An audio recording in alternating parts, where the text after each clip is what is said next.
hated him from the first moment. From the first moment that we fixed each other's gaze. I hated the listless stare, the gormless open mouth, the drooping lip, the ruptured infections covering his body. Suppuration. The term means ooze.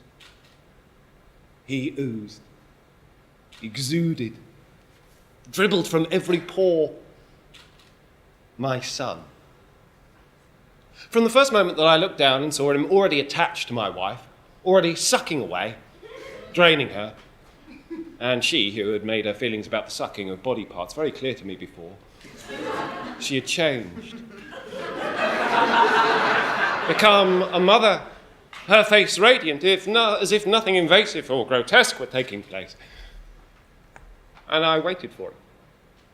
I took a deep breath, and I waited for it, but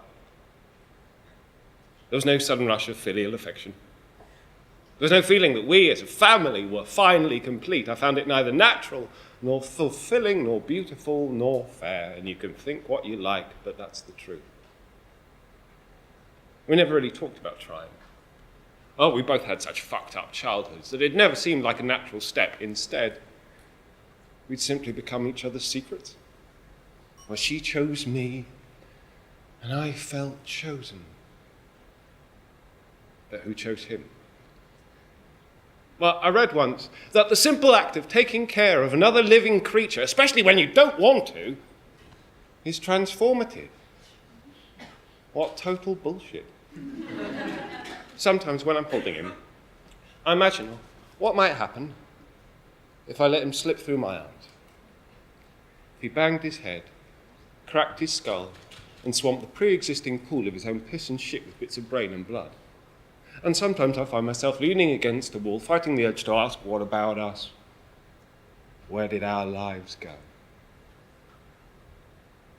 But I pretend to love him as she does. Oh, and I can pretend with the best of them. I simply model my face on hers, the outward shape of it, and she teaches me, unknowingly, how to pretend.